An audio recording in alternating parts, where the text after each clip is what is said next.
Hello friends, இன்னைக்கு நம்ம பார்க்க போகிறது ஜாப்பனி அனிமி சீரீஸான that time I got reincarnated as slime season 1 episode 12 தான் இன்னைக்குள்ள வீடியோவில் பார்க்க போகிறோம். உங்களுக்கு இந்த வீடியோ பிடிச்சிருந்தது அப்படின்னா லைக் பண்ணிட்டு அப்படியே மறக்காம நம்ம சேனலை சப்ஸ்கிரைப் பண்ணிருங்க. அண்ட் நிறைய பேர் நமக்கு சப்போர்ட் பண்ணிட்டு இருக்காங்க, அவங்க எல்லாருக்கும் ரொம்பவே தேங்க்ஸ். இதுக்கப்புறம் வரப்போகிற ஸ்டோரிஸ் எல்லாமே ஒரு டிஃப்ரெண்ட்டான ஸ்டோரி லைனில் போகும். அது பிடிச்சிருக்கா பிடிக்கலையா அப்படிங்கிறத கமெண்ட்டில் மென்ஷன் பண்ணிடுங்க. சரி, வளவலான்னு பேசிட்டு இருக்காம இன்னைக்குள்ள கதைக்குள்ளே போக ஆரம்பிக்கலாம். இன்னைக்கு நம்ம பார்க்க போகிறது that time I got reincarnated as slime season 1 episode 12. இந்த ஃபாரஸ்டோட ட்ரையட் நம்ம ரீமரு ஸ்லைம்கிட்ட போயிட்டு நீ தான் வந்து இந்த ஆர்க்லோட அழிக்கணும் அப்படின்னு சொல்லி ஹெல்ப் கேட்குறா. இந்த ஃபாரஸ்ட்லேயே வேற நிறைய ஸ்ட்ராங்கானவங்க இருக்காங்க, ஏன் எங்கிட்ட வந்து கேட்க அப்படின்னு சொல்லிட்டு பென்னிமாரு கேட்கவும், ஏன்னா நாங்கள் எதிர்க்கிறது ஒரு ஆர்க்லோட அப்படின்னு சொல்லிட்டு அவள் சொல்லவுமே அந்த அன்னைக்கு அப்போ உண்மையிலேயே ஆர்க்லோட்லாம் இருக்கா அப்படின்னு சொல்லிட்டு நம்ம ரீமரு ஸ்லைம் யோசிக்குது. இந்த ஃபாரஸ்ட்குள்ளே என்ன நடந்தாலும் ட்ரையட்ஸ்னா எங்களுக்கு தெரிஞ்சிடும் அப்படின்னு சொல்லுவோம். அப்போ உண்மையிலேயே ஆர்க்லோட்லாம் இருக்குது அப்படின்னு சொல்லிட்டு எல்லாருமே கன்ஃபார்ம் பண்ணிக்கிட்டாங்க. சரி, ஓகே. அப்போ எனக்கு கொஞ்சம் டைம் கொடு, நான் யோசிச்சு சொல்கிறேன் அப்படின்னு சொல்லிட்டு நம்ம ரீமோரோ ஸ்லைம் சொல்கிறான். ஏன்னா இது வந்து ரொம்ப சாதாரண விஷயம் இல்லை, ஆர்க்லாட் ரொம்பவே ஸ்ட்ராங்கானவன் அப்படின்னு சொல்லுவோம். சரி, ஓகே, யோசிச்சுக்கோ அப்படின்னு சொல்லிட்டு நம்ம ட்ரையாட் வெயிட் பண்ணிட்டு இருக்கா. ஆமாம், அந்த ஆர்க்லாம் எதுக்காக நம்மளை அட்டாக் பண்ணுதுன்னு தெரியுமா அப்படின்னு சொல்லிட்டு நம்ம ஸ்லைம் கேட்கவும், என்கிட்ட ஒரு ஐடியா இருக்குது, நான் சொன்னதை போய் பார்த்தியா அப்படிங்கவும், அந்த ப்ளூ கலர் ஹேர் தலையும் ஆமாம் அங்கே எதுவுமே இல்லை அப்படின்னு சொல்கிறான்.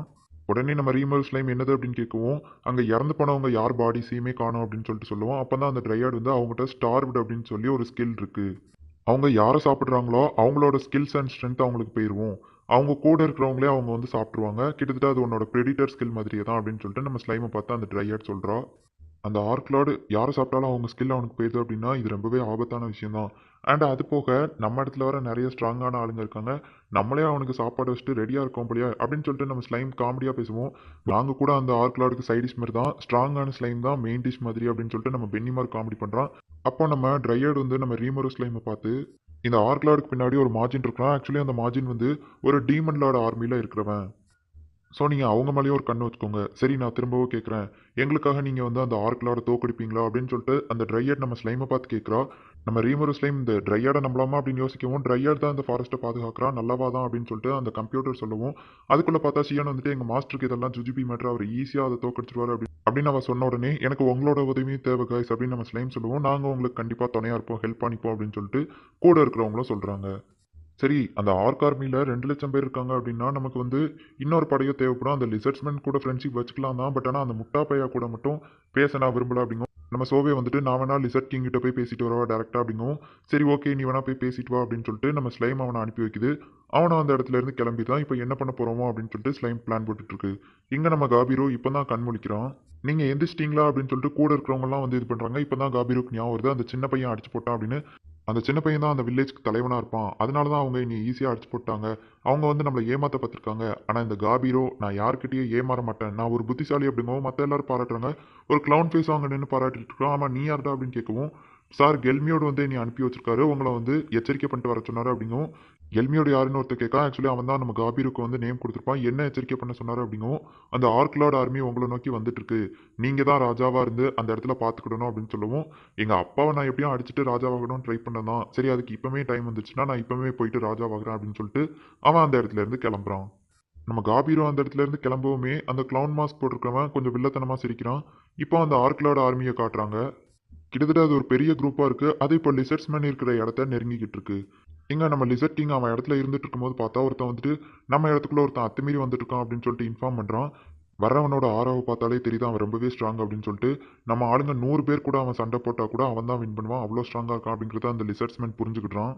நான் இங்கே உங்ககிட்ட சண்டை போடுறதுக்காக வரல, ஒரு மெசேஜை கன்வே பண்ணுறதுக்காக தான் வந்தேன், என் மாஸ்டர் உங்க கூட ஃப்ரெண்ட்ஷிப் வச்சுக்கிடணும்னு நினைக்கிறேன் அப்படின்னு சொல்லிட்டு நம்ம சோவே சொல்லவுமே, யார் உங்கள் மாஸ்டர் அப்படின்னு சொல்லி அவன் கேட்குறான். என் மாஸ்டர் வந்து ரீமரோ டெம்பஸ்ட், ட்ரையர்ஸ் வந்து அவர்கிட்ட ஹெல்ப் கேட்டிருக்க ஆர்க்லோட அழிக்க சொல்லி, அதனால அவர் உங்க கூட ஃப்ரெண்ட்ஷிப் வச்சுக்கலாம் அப்படின்னு சொல்லி நினைக்கிறாரு அப்படின்னு அவன் சொல்லவுமே, ட்ரையர்ஸ் இவன் மாஸ்டர் கிட்ட ஹெல்ப் கேட்டிருக்குன்னா இவன் மாஸ்டர் ரொம்பவே ஸ்ட்ராங்கானவனா இருக்கணும் அப்படின்னு சொல்லி அந்த கிங் மனசுக்குள்ள நினைக்கவும், பின்னாடி இருக்கிற செக்யூரிட்டி கார்டு நம்ம ரீமரோவை பற்றி தப்பாக பேசுகிறான், அவன் ஒரு கோலா அதனால தான் இவனை அனுப்பி விட்டுருக்கான் அப்படின்னு சொல்லிட்டு தப்பாக பேசவும், அந்த லிசர்ட் கிங்கை அமைதியார் அப்படின்னு சொல்கிறான். பட் ஆனால் அந்த செக்யூரிட்டி இன்னும் தப்பாக பேசவுமே நம்ம சோவே வந்து ஜஸ்ட் ஒரு த்ரெட்டை வச்சு அவன் கழுத்தை இருக்கிறான், அவனுக்காக நான் மன்னிப்பு கேட்டுக்கிட்டு தான் அவனை விட்டுரு அப்படின்னு சொல்லவும் அவனை விட்டுருதான். நான் இங்கே பிரச்சனை பண்ணுறதுக்காக வரல, பட் ஆனால் என் மாஸ்டரை பற்றி தப்பாக பேசினா என்னால் சும்மா இருக்க முடியாது அப்படின்னு அவன் சொல்கிறான். உன்னை பார்த்தா ஒரு ஓகர் மாதிரி தெரியுது அப்படின்னு அந்த லிசர்ட் கிங் கேட்கவும், இல்லை நான் வந்து கைஜின், நான் ஓகராக இருந்தேன், என் மாஸ்டர் எனக்கு நேம் கொடுத்ததுக்கப்புறம் கைஜினா எவால்வ் ஆயிட்டேன் அப்படிங்கவும், இவனுக்கு நேம் கொடுத்து இவ்வளோ ஸ்ட்ராங் ஆக்கியிருக்கான்னா கண்டிப்பாக இவனோட மாஸ்டர் ஒரு பெரிய ஸ்ட்ராங்கான பலசாலியாக தான் இருக்கும் அப்படின்னு சொல்லிட்டு, சரி ஓகே ஒரே ஒரு கண்டிஷன் தான், நான் உங்க கூட ஃப்ரெண்ட்ஷிப் வச்சுக்கிட்டேன், பட் ஆனால் உன் மாஸ்டரை நான் நேரில் பார்க்கணும் அப்படின்னு சொல்லிட்டு அந்த லிசர்ட் கிங் சொல்லவுமே, சரி ஓகே 7 நாளில் நாங்கள் உங்களை வந்து பார்ப்போம் அப்படின்னு சொல்லிட்டு நம்ம ஷோவே அந்த இடத்துல இருந்து கிளம்பிடுதான். சரி ஓகே இதுக்கப்புறம் நம்ம கவலைப்பட தேவையில்லை, நமக்கு ஸ்ட்ராங்கான ஃப்ரெண்ட்ஷிப் கிடைச்சிருக்கு அப்படின்னு சொல்லிட்டு அந்த லிசர்ட் கிங் அவன் வீரர்கள் எல்லாத்தையும் கூப்பிட்டு ஒரு 7 நாளைக்கு மட்டும் பாதுகாப்பாக இந்த இடத்த வைங்க, அதுக்கப்புறம் நம்ம கூட ஸ்ட்ராங்கான டீம் வந்து சண்டை போட ஆரம்பிச்சிருவாங்க, அவங்க கூட சேர்ந்து நம்ம அந்த ஓர் கூட்டத்தை ஜெயிக்கலாம், நம்ம ஆளுங்க யாருமே இறக்க விட மாட்டேன் அப்படின்னு சொல்லிட்டு அந்த கிங் சொல்லவுமே எல்லாரும் சந்தோஷமாகறாங்க. இப்போ ஒரு 4 நாள் கழிச்சு ஒரே ஒரு ஓர்க் மட்டும் அந்த இடத்துக்குள்ள வந்துருது, அதை ஒரு லிசர்ட்மெண்ட் தடுத்துருதான். இன்னும் 3 நாள் தான் வெயிட் பண்ணணும் அப்படின்னு அந்த லிசர்ட்மெண்ட் சொல்லவும், எவ்வளோ நாள் தான் இப்படி பொறுமையாக சண்டை போடாமல் இருப்பீங்க அப்படின்னு நம்ம காபீரோ வந்து பேசுகிறோம். இப்போ நம்ம காபீரோ கிங்கிட்ட வந்துட்டு 7,000 காப்ளின்ஸ் இப்போ நம்ம சைடு இருக்காங்க, ஆமாம் நீங்கள் ஏன் அட்டாக் பண்ண ஆரம்பிக்கல அப்படின்னு கேட்கவும், ஒரு ஸ்ட்ராங்கான டீம் நம்ம கூட வந்து ஜாயின் பண்ண இருக்காங்க அப்படின்னு சொல்லவும், உங்களுக்கு வயசாயிடுச்சு, இதுக்கப்புறம் இந்த பிரச்சனையை என்கிட்ட விட்டுருங்க, நான் பார்த்துக்கிட்டேன், நான் போய் சண்டை போட்டு ஜெயிச்சுட்டு வரேன், அதுவரை நீங்கள் ஜெயிலுக்குள்ளே இருக்க, அதுக்கப்புறம் நான் வந்து உங்ககிட்ட மன்னிப்பு கேட்டு மற்ற கதையெல்லாம் பேசிக்கலாம் அப்படின்னு சொல்லிட்டு அவங்க அப்பாவையும் அந்த கூட இருக்கிற செக்யூரிட்டி கார்டையும் அரெஸ்ட் பண்ணி வச்சிருந்தான். மகனே வேண்டாம் அப்படின்னு சொல்லிட்டு அவங்க அப்பா எவ்வளவோ கெஞ்சியும் இவன் கேட்கல. இப்போ அவங்க அப்பாவோட அந்த ஒரு கோலை அவன் கொடுக்கான், அதை தொட்டதுமே நம்ம காபிருக்கு ஒரு புது பவர் ஒன்று வருது. இப்போ மற்ற லிசர்ட்ஸ்மேன் எல்லாருமே அந்த இடத்துல வந்து அவங்க கூட நாங்கள் எல்லாருமே அவங்க கூட ஃபைட்டுக்கு ரெடியாக இருக்கோம் அப்படின்னு சொல்கிறாங்க. சரி வாங்க சண்டை போட போகலாம் அப்படின்னு சொல்லிட்டு அவங்க அந்த இடத்துல இருந்து கிளம்புறாங்க. இங்க அந்த ஓர்கார்மி எல்லாமே நம்ம லிசர்ட்ஸ்மேன் இருக்கிற இடத்த ரொம்பவே நெருங்கிச்சு. அப்ப நம்ம காபீரும் அவன் கூட போயிருந்த டீமும் வந்து அந்த ஓர்கா அட்டாக் பண்ணி ரொம்பவே ஈஸியா தோக்கடிச்சிருந்தாங்க. இதுங்களுக்கா போய் போய் நம்ம பயந்துட்டு இருந்தோம் அப்படின்னு சொல்லிட்டு நம்ம காபீரு தெம்பா நின்னு பேசிட்டு இருக்கான். நம்ம காபீர் உண்மையிலேயே திறமையா போய் ஜெயிச்சிட்டான். பட் ஆனா அவனுக்கு தெரியாத ஒரு விஷயம் இருக்கு. அந்த ஓர்க் அவங்க கூட்டத்துல இருக்கிற இன்னொரு ஓர்க்கையே சாப்பிட்டுட்டு இருக்காங்க. அவன் அதிர்ச்சி ஆகுறான். அவங்க அப்பாக்கு இது தெரிஞ்சதுனால தான் யாரையும் சண்டை போட வேணாம் அப்படின்னு சொல்லி தடுத்திருக்காரு. அந்த ஓர்க் இப்போ அவங்க கூட இருக்கிற ஓர்க்கையே சாப்பிட்டுட்டு ரொம்ப ஸ்ட்ரென்த் ஆயிருது. இந்த இடத்துலயே இந்த எபிசோட் முடியுது. இதுக்கப்புறம் வரப்போகிற எபிசோட்ஸில் இன்னும் வேறு லெவலில் ட்விஸ்ட் அண்ட் டர்ன்ஸ்லாம் உங்களுக்காக காத்துட்ருக்கு. அண்ட் ஃபைட்ஸ் எல்லாம் இதுக்கப்புறம் ரொம்பவே சூப்பராக இருக்கும். ஸோ மிஸ் பண்ணாமல் பாருங்கள். சில பேருக்கு இந்த கதை கொஞ்சம் எரிச்சலாக இருக்கலாம். அப்படி எரிச்சலாக இருக்குது அப்படிங்கிறவங்க கரெக்டாக ஒரு 3 வீடியோ கழிச்சு உங்களுக்கு பிடிச்ச மாதிரி கதை போக ஆரம்பிச்சிரும். சரி ஓகே இந்த வீடியோ பிடிச்சிருந்தது அப்படின்னா லைக் பண்ணிட்டு அப்படியே மறக்காம நம்ம சேனலை சப்ஸ்கிரைப் பண்ணிடுங்க. தேங்க்யூ ஃபார் வாட்சிங். Bye guys. நெக்ஸ்ட் எபிசோடில் மீட் பண்ணலாம்.